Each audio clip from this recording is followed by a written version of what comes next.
నమస్తే, welcome to Telugu రాజ్యం. నేను మీరామ్. మొన్నటికి మొన్న జీడిమెట్లలో ఒక అమానుషిక ఘటన జరిగింది. సొంత తల్లిని సొంత కూతురే హతమార్చిన ఘటన. దాని తర్వాత నిన్న జగిత్యాలలో కూడా ఇలాంటి ఘటనే, కాకపోతే పిన్నిగా ఉన్నటువంటి ఆవిడ కూతురు వరసయ్యే అమ్మాయిని తన చేతులారా చంపేసింది. అయితే ఇలాంటి ఉదంతాలు ఎందుకు జరుగుతున్నాయి సమాజంలో అనే దాని గురించి మనతో మాట్లాడడానికి ప్రముఖ సోషల్ యాక్టివిస్ట్ కృష్ణకుమారి గారు ఉన్నారు. ఆవిడతో చర్చిద్దాం. నమస్తే. నమస్తే. అసలు ఈ మధ్య మరీ ఎక్కువైపోతున్నాయి ఓవర్గా. అంటే దీనికి ఏంటి అమ్మా, దీనికి స్టాప్ ఏమైనా పెట్టగలమా, లేకపోతే అసలు ఎక్కడ స్టార్ట్ అవుతున్నాయి ఇవన్నీ కూడా? మీ అభిప్రాయం ఏంటి? మనుషుల్లో భయం తగ్గింది, భక్తి తగ్గింది. భక్తి అంటే దేవుడి భక్తి అని కాదు. మామూలుగా మనం ఏమంటాం, చిన్నపిల్లల్ని భయభక్తులు అంటాం. భయభక్తులు అంటే ఏంటంటే అర్థం, ఒక విషయం పట్ల కాస్త భయపడటము. భక్తి అంటే తన చుట్టుపక్కల ఉన్న పరిస్థితులపైన అవగాహన, ఒక మాట వినేతత్వం. ఇప్పుడు పిల్లలకు మాట్లాడే మాట ఇది, భయభక్తులతో పెంచండి అని చెప్తారు పిల్లల్ని. అది ఇప్పుడు ఎక్కడి దాకా వెళ్ళిందంటే పెద్దవాళ్ళకి కూడా చేరిపోయింది ఇది, ఈ భయభక్తులు అనేది. పెద్దవాళ్ళకి భయభక్తులు ఉండట్లే, పిల్లలకు ఉండట్లేదంటే వాళ్ళకి ప్రపంచం తెలీదు, మెచ్యూరిటీ లెవెల్స్ లేవు కాబట్టి వాళ్ళకి భయభక్తులు లేవు అని చెప్పాలని చూస్తారు. ఒక 25 ఏళ్ళ ఆవిడకి భయభక్తులు ఏం చెప్పాలండి, ఎవరు చెప్పాలి? ఆలోచించాలిగా. ఆ అమ్మాయికి ఒక ఆలోచన ఉండాలి కదా, ఎందుకు లేదు అనేది ఇక్కడ పాయింట్. ఇప్పుడు జరిగిపోయింది. ఈ జరిగిపోయిన దానికి కారణాలు ఏంటి అనేది మనం చూసుకోవాలి. కారణాలు ఏంటి అంటే, ఇప్పుడు ఆ అమ్మాయికి పిల్లలు లేరు, తోటి కోడలికి పిల్లలు ఉన్నారు. వీళ్ళిద్దరూ కూడా సొంత అక్క చెల్లెళ్ళని సొంత అన్నదమ్ములకి ఇచ్చారు. వీళ్ళ ఫ్యామిలీలు మొత్తం అసలు ఇప్పుడు ఈ తెలంగాణలో అటు కొంచెం ఉత్తర తెలంగాణలో ఎక్కువగా దుబాయ్కి వెళ్తుంటారు, గల్ఫ్ వెళ్తారు. అట్లా వెళ్ళారు వీళ్ళ ఫ్యామిలీ కూడా. వెళ్తే అత్తగారు కోడళ్ళు పిల్లలు ఉంటుంటే ఇప్పుడు ఈ భర్త సంపాదించిన డబ్బులు ఏవైతే ఉన్నాయో ఆ డబ్బుల్లో ఒక 24 నుంచి 25 లక్షల వరకు ఈ అమ్మాయి బిట్ కాయిన్స్ అని, అంటే ఎడ్యుకేటెడే ఈవిడ. సెల్ ఫోన్ వాడటానికి ఎడ్యుకేషన్ ఎందుకండి? అంటే బిట్ కాయిన్స్ వరకు వెళ్ళడానికి ఒక నాలెడ్జ్ కావాలి కదమ్మా. ఏమో పోనీ చదువుకుందే అనుకుందాం, చదువుకున్నా చదువుకోకపోయినా ఇప్పుడు ఇంకెవరో చదువుకున్న వాళ్ళు చెప్పారనుకోండి, ఓకే ఇట్లా చేస్తే డబ్బులు వస్తాయి అని. బిట్ కాయిన్స్ బిజినెస్లో నష్టపోయింది ఆ అమ్మాయి, షేర్లలో నష్టపోయింది, స్టాక్ మార్కెట్లో. ఒక రకమైన స్ట్రెస్లో ఉంది ఆ అమ్మాయి, ఒక డిప్రెషన్లో ఉంది. ఇప్పుడు ఆ అమ్మాయికి ఇప్పుడు ఇలా ఉన్నప్పుడు కొంతమంది ఏం చేస్తారంటే వాళ్ళల్లో వాళ్ళు కుంగిపోతారు ఆ డిప్రెషన్కి. ఇంకొకరు ఏం చేస్తారంటే, ఇప్పుడు నాకే ఈ కష్టాలు ఎందుకు వచ్చినాయి, నేనే ఇలా ఎందుకున్నా, నా చుట్టుపక్కల ఉన్న వాళ్ళందరూ బాగున్నారు, వాళ్ళు ఆ పని చేయలేదు బాగున్నారు, నేనే ఏడుస్తున్నా నేను చేసిన పనికి, వాళ్ళు ఏమో ఏడవట్లేదు. వాళ్ళని ఏదో విధంగా ఏడిపించాలంటే వాళ్ళని ఎలా నష్టపరచాలి. వింటేనేమో తనతో పాటు కలిపి బిజినెస్ చేసి వాళ్ళని ముంచేది. వాళ్ళు బహుశా ఈమె సీక్రెట్గా చేసి ఉంటుంది. ఇప్పుడు చాలామంది ఏం చేస్తారంటే ఏదన్నా కలిసి వచ్చే బిజినెస్ అన్నప్పుడు కావాల్సిన వాళ్ళకి చెప్పరు, వాళ్ళు బాగుపడిపోతారేమోనని. అలా చెప్పకుండా నష్టపోయినప్పుడు చెప్పడానికేమో ఒక్క మాట మాతో కూడా చెప్పుండొచ్చు కదా అంటారు. ఇట్లా ఈ అమ్మాయి అయితే నష్టపోయింది. దాని నుంచి ఈ అమ్మాయి ఒక రకమైన మనస్తత్వంలోకి వెళ్ళిపోయింది. నేను సంతోషంగా లేనప్పుడు నా పక్కన ఉన్న వాళ్ళు సంతోషంగా ఎందుకు ఉండాలి, నాకు దక్కటానికి వీల్లేదు అనే టైప్లో ఈ అమ్మాయి ఒక రకమైన శాడిస్టిక్ ప్లెజర్లోకి వెళ్ళిపోయిన తర్వాత ఏం చేయాలి, వాళ్ళని ఎట్లా ఏడిపించాలి, దానికి ఈ పిల్ల కనిపించింది. ఇంకా ఆ పిల్లతోటే ఆ పిల్ల పైగా మనవరాలు అనేసరికి ఆ నాయనమ్మకు కూడా బాగా ఇష్టంగా ఉన్నట్లుంది. ఏదైనా ఆ అమ్మాయి చుట్టూ ఒక ఆనందం కనిపిస్తుంది ఈ అమ్మాయికి. ఇక ఈ అమ్మాయే లేకపోతే వీళ్ళందరూ ఎట్లా ఆనందంగా ఉంటారు. పైగా ఇదేమో చెప్పుకునే విషయం కాదు, చెప్పదు. కాబట్టి బాగా పైనుండి వాళ్ళందరూ ఎట్లా ఏడుస్తున్నారో చూసి సంతోషించాలి, అలా ఒక ప్లెజర్ అంటే స్పైడర్ సినిమాలో విలన్ ఉంటాడు, వాళ్ళు చచ్చిపోయి ఏడుస్తుంటే అది పనికెళ్ళి నవ్వుతా ఉంటాడు కూర్చొని. అదే మరి అదే కొంతమంది ఈ అమ్మాయి ఇలా ఇప్పుడు చేయడానికి ఏం చేసింది, సరే ఈ అమ్మాయే ఎందుకు చేసింది, ఈ అమ్మాయే చేసింది అని ఎట్లా కనిపెట్టారు అంటే సీసీటీవీలో ఈ అమ్మాయి పదే పదే పక్కింట్లోకి వెళ్ళటం చూశారు, 4-5 సార్లు చూశారు. ఎందుకు వెళ్ళి ఉంటుంది ఈ అమ్మాయి, ఆ డెడ్ బాడీ దొరికే వరకు కూడా వెళ్తూనే ఉంది వస్తూనే ఉంది. అంతకుముందు వెళ్తుంది వస్తుంది కొంచెం సీసీటీవీలో అనుమానాస్పదంగా కనిపించింది. ఇప్పుడు పోలీసులు ఖచ్చితంగా వీళ్ళ హావభావాలతోటి పట్టుకోవాలి అంటే కనుక పట్టుకోగలుగుతారు వాళ్ళు. కానీ సాక్ష్యాధారాలు అవి చెల్లవు కదా, అది వేరే విషయం. వాళ్ళకి అర్థమవుతుంది అనుమానాస్పదం. సరే అనుమానాస్పదంగా ఈ అమ్మాయి కనిపించింది, సరే ఈ అమ్మాయిని పట్టుకుని విచారిస్తే ఇప్పుడు ఇట్లాంటి వాళ్ళు ఏం చేస్తారంటే తత్తరపాటుతోటి పొంతలు లేని సమాధానాలు చెప్తూ ఉంటారు. అట్లాంటప్పుడు వీళ్ళు ఇంకా ఏం చేస్తారు, నువ్వు ఎందుకు ఆ ఇంటికి అన్నిసార్లు వెళ్ళావు అనే దానికి ఆ అమ్మాయి సరిగా సమాధానం చెప్పకపోయేసరికి ఆ అమ్మాయి ఫోన్ తీసుకుని చూశారు. ఫోన్ తీసుకుని చూస్తే ఫోన్లో ఏముందంటే ఈ చిన్న పాపను ఎట్లా చంపాలి అనే దానికోసం అని చెప్పి ఈ అమ్మాయి కొన్ని వీడియోలు చూసింది, సెర్చ్ చేసింది. దానికోసం అని చెప్పి చిన్న కత్తి ఇట్లాంటివన్నీ కొనుక్కొచ్చింది, సెర్చ్ చేసి కొనుక్కొచ్చి ఇప్పుడు ఇక్కడ హత్య జరిగిన విధంగానే ఉన్న వీడియోలు అమ్మాయి ఆల్రెడీ చూసిన తర్వాతనే చేసింది. ఇక అప్పుడు వీళ్ళు ఎందుకు వదిలిపెడతారు, ఇక ఈ చేసేటప్పుడు ఆ అమ్మాయి వేసుకున్న ప్యాంట్ మీద లెగ్గిన్ మీద బ్లడ్ అది పడింది. అయితే అప్పుడు ఏం చేసింది ఈ అమ్మాయి, ఆ లెగ్గిన్ తీసేసి దానిలోనే ఈ కత్తులు ఇట్లాంటివన్నీ చుట్టేసేసి ఒక కళ్యాణ మండపం దగ్గర పడేసి వచ్చింది కామ్గా. సరే ఇప్పుడు ఈ క్లూ చాలు పోలీసులకి, గట్టిగా అడిగేసరికి చెప్పింది. అంటే దారుణంగా ఎలా అమ్మా అసలు.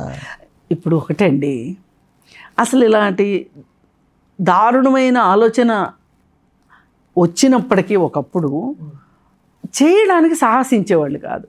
ఇందాక నేను ముందే అందుకే అన్నది భయము భక్తి లేకుండా పోతుంది మనుషులకి అని. సాహసించేవాళ్ళు కాదు. పైగా ఎట్లా చెయ్యాలని మనసులో ఉన్నా అమ్మో ఎవరికన్నా తెలిస్తే ఎట్లా, అలాగే ఎట్లా చేయటం, చేసి ఎట్లా బయటపడటం, ఇవన్నీ ఆలోచించేలోపు ఇంకేదో పెద్ద విషయం వచ్చేసేది, ఇది పక్కన పడిపోయి ఉండేది. కానీ ఇప్పుడు ఏమైపోయింది, ఈ ఫోన్ ఒకటి వచ్చింది, ఎట్లా చంపాలో చూస్తున్నారు. ఈ వీళ్ళు ఏంటంటే ఇలాంటి మెంటాలిటీ డెవలప్ అయ్యేవాళ్ళు ఎక్కువ క్రైమ్ స్టోరీస్ చూస్తారు. వీళ్ళ బ్యాక్కి వెళ్ళి చూస్తే గనక, హిస్టరీ చూస్తే గనక క్రైమ్ ఎక్కువ చూస్తారు. ఇప్పుడు మామూలుగా హెల్దీ మైండ్ ఉన్నవాళ్ళు ఒక రకమైన ఒక భయంకరమైన అరుపు వినడానికి కూడా ఇష్టపడరు. లైక్ మీ.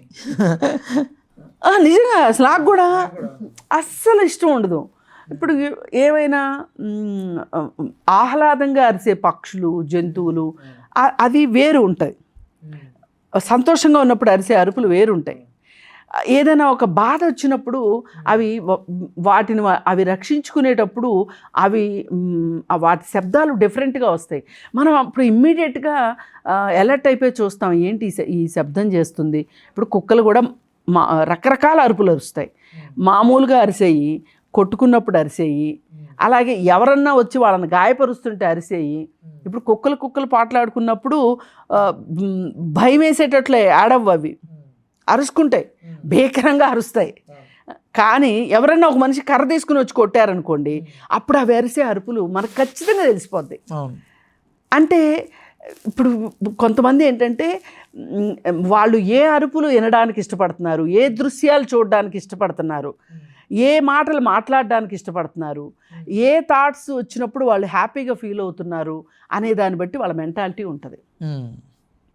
ఇప్పుడు అందుకే ఎవరిదైనా మనస్తత్వం కనిపెట్టాలి అంటే సైకాలజిస్ట్ దగ్గరికి వెళ్ళినప్పుడు వాళ్ళకి కొన్ని బొమ్మలు చూపిస్తారు.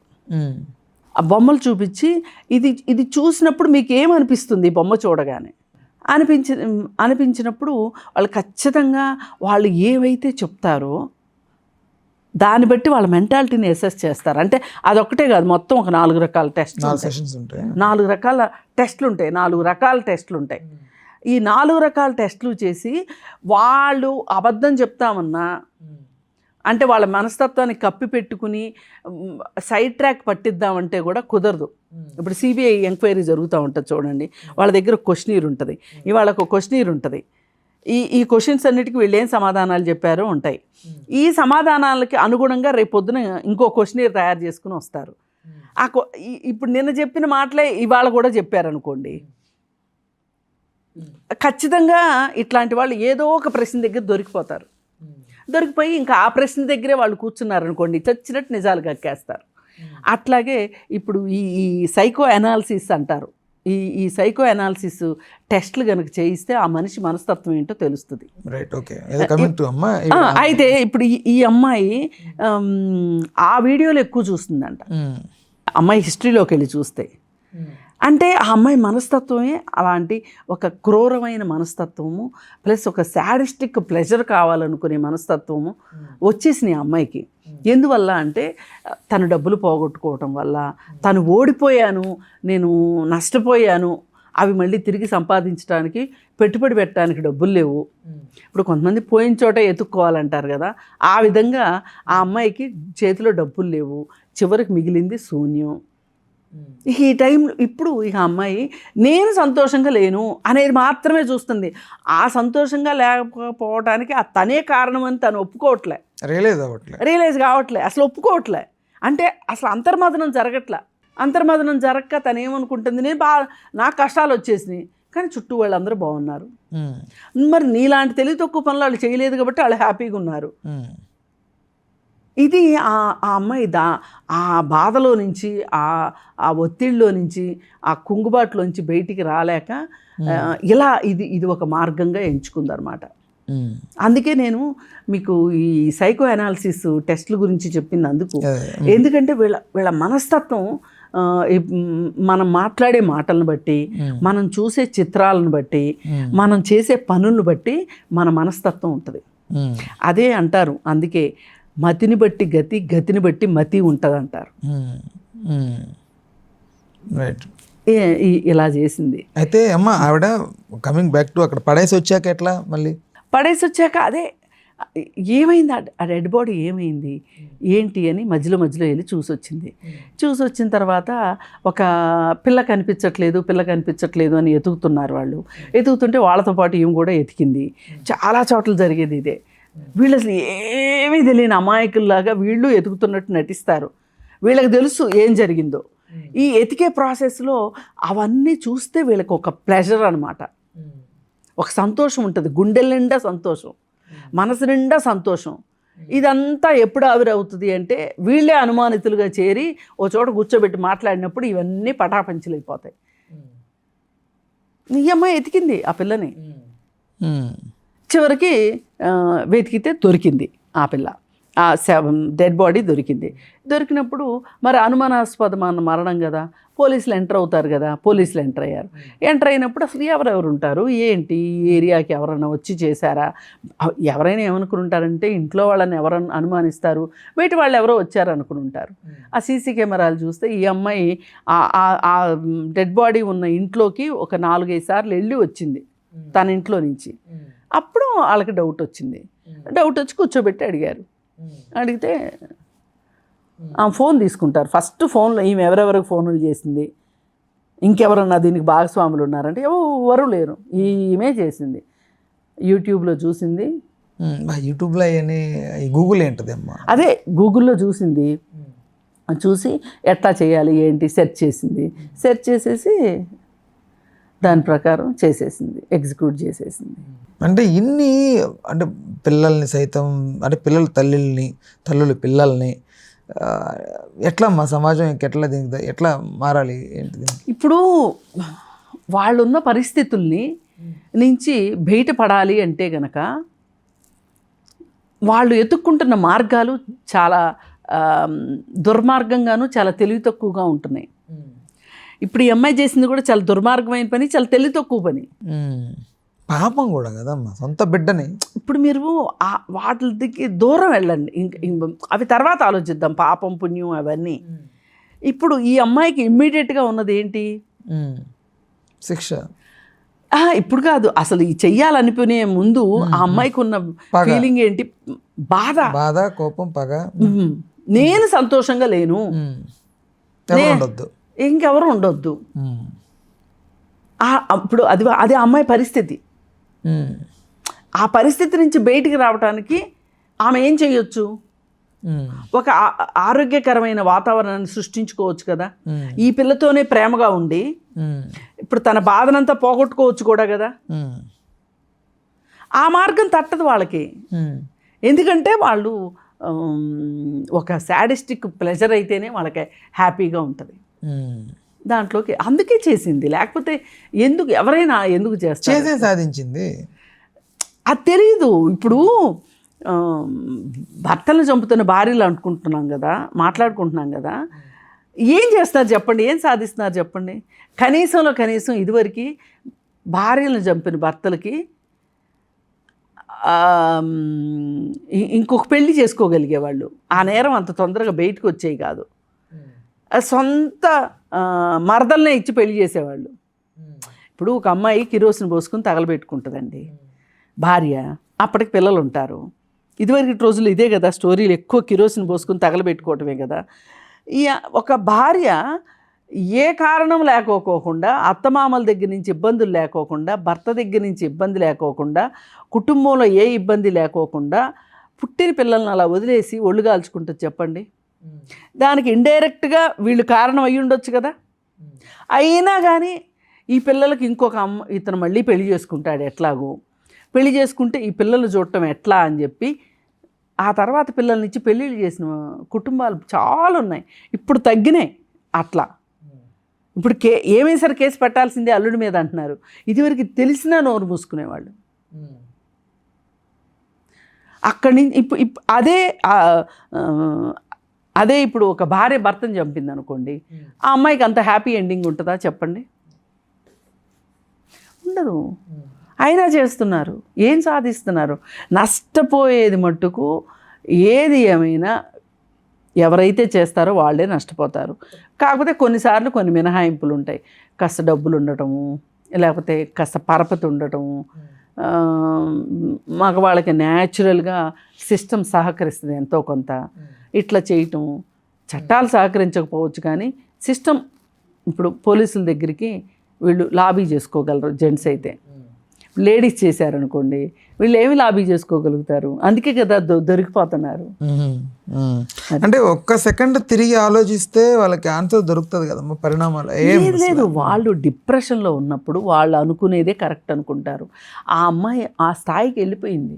ఆ అమ్మాయి ఒక్క క్షణమైనా ఈరోజు నేనున్న పరిస్థితికి నేనే కారణము అనుకుంటే కనుక ఈ పని చేసి ఉండేది కదా. ఆ అమ్మాయి చచ్చిపోయి ఉండేది, ఆ అమ్మాయి సూసైడ్ చేసుకుని ఉండేది. మార్పు రావాలంటే చట్టం ద్వారా ఏమైనా ఉంటే మార్పులు? చట్టం ద్వారా ఒకటే, నేరం జరిగింది నిరూపించి ఫాస్ట్గా శిక్షలు వేయటం తప్పితే, అలాగే ఇప్పుడు మనం ఉన్నాము, ఇప్పుడు ఈ కేసు గురించి వాళ్ళు మాట్లాడాము, ఇది ఒక సెన్సేషను మాట్లాడుతున్నాము. ఒక 2 ఏళ్లకో 3 ఏళ్లకో వర్డిక్ట్ వస్తుంది, అంటే ఆ నేర నిరూపణ జరిగి ఆ అమ్మాయికి శిక్ష పడుతుంది.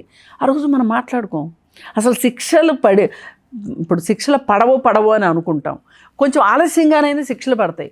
పడిన శిక్షల గురించి మనం మాట్లాడం. ఒక అవగాహన తీసుకురాం సమాజంలో. ఇప్పుడు మీడియా కూడా అవగాహన తీసుకొచ్చే బదులు సెన్సేషన్ తీసుకొస్తుంది.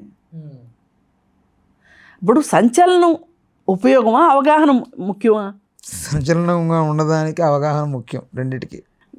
ఇప్పుడు మనము అవి రెండూ ఉండాలి. ఇప్పుడు ముందు సంచలనమైన తర్వాత అయినా అవగాహన కావాలి. మనం ఈ వార్తను వ్యాపింపజేయడానికి చూపించే ఇంట్రెస్ట్ని, ఫర్దర్ స్టెప్స్ ఏంటనేది అనేది మనం చూపించాం. ఇప్పుడు ప్రజలు కూడా ఇట్లాంటివి చూసినప్పుడు ఇలాంటి లక్షణాలు మన దగ్గర ఏమైనా ఉన్నాయా అని సెల్ఫ్ ఐడెంటిఫికేషన్ చేసుకోవాల్సిన అవసరం ఉంది. ఎవ్వరూ చేసుకోరు. ఒకవేళ నేను కూడా ఇలా ఏమన్నా ఎప్పుడన్నా ఆలోచించానా, ప్రతి ఒక్కళ్ళు సైకో ఉంటాడు కానీ కొంత మోతాదులు బట్టి ఉంటుంది. అంటే మనకి మంచి చెడు రెండు ఉంటాయండి. ఎప్పుడైనా సరే మంచి చెడు మీద డామినేట్ చేసినంత వరకు మంచిది పై చేయి అవుతుంది, ఆ మనిషి మంచివాడిగా కనిపిస్తాడు సమాజంలో. ఎప్పుడైతే మంచిని చెడు డామినేట్ చేయడం మొదలెట్టింది అనుకోండి, అతను చెడు మనిషిగా అయిపోతాడు. అయిపోయినప్పుడు అతను ఏదో ఒకటి ఇలాంటి పని చేసి సమాజం ముందు దోషిగా నిలబడతాడు, చట్టం ముందు. కానీ ఏ దోషి అయినా సరే దొరకకుండా ఉండటం కుదిరే పని కాదు, పోలీసులు సరిగా చేస్తే. రైట్ రైట్ అమ్మా, థ్యాంక్ యూ. హలో, తెలుగు రాజ్యం ఛానల్ చూస్తున్నారా? సామాజిక రాజకీయ జీవన చిత్రణే తెలుగు రాజ్యం. అతిశయోక్తులు అసత్యాలు ఉండవు. రాజకీయ కోణం కాదు, ప్రజా కోణమే కొలబద్ద. తెలుగు రాజ్యం వీక్షణ మీ ఉత్తమ అభిరుచికి నిదర్శనం.